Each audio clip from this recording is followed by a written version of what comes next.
Good, John. Great to see you, and it's nice that the weather's getting a little better, so it's nice to almost be outside.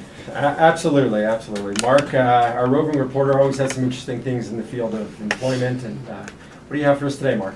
Well, I thought I would talk about a different subject that's emerging now that the market is getting better, John, is the internal candidate. And it was interesting, over the last few weeks, we've had a number of searches where our clients have said to us they're looking at the internal candidate.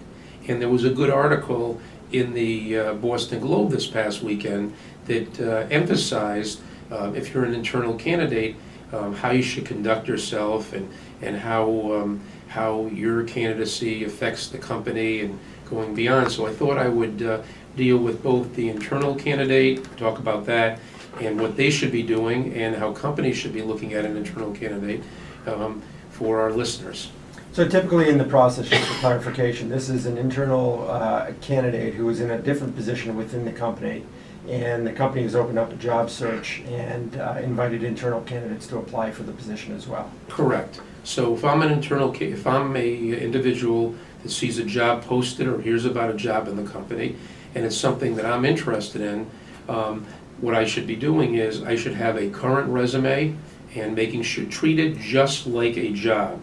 In other words, it's like I was talking to a couple, particularly the husband, about a few weeks ago, and he's been married about 60 years, and I said, what is the success to your marriage? He said, you know what, we keep it fresh, we have date night, we treat each other like we're really going out on dates, and that's what the candidate should be doing. The internal candidate should treat this just because they're part of an existing marriage doesn't mean that they have to jazz themselves up and market themselves the best way possible, because they are competing against external candidates who are going with their suits on, their strong resumes, and they're putting their best foot forward. Right, I think probably the mistake that I would imagine a lot of internal candidates make is that, oh, I'm a shoo-in for the position.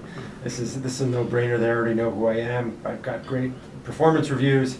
Why would they look at somebody else over me? And I think that could be obviously the wrong approach to take. Correct, because what you have to show often is that, first of all, the people in the department you're leaving want you to stay. They don't necessarily want you to be promoted. A good mentor does, but usually it's an inconvenience to them. So they're not going to necessarily be the most helpful people. Secondly, you take it for granted because you're there and you don't realize that the company is saying, well, I think we've got to get outside talent. They're not necessarily looking at it as a benefit for you applying. They're looking at it as, we want some outside talent to add to ideas, and you're doing fine in your job, that's great, but why should we step you up? So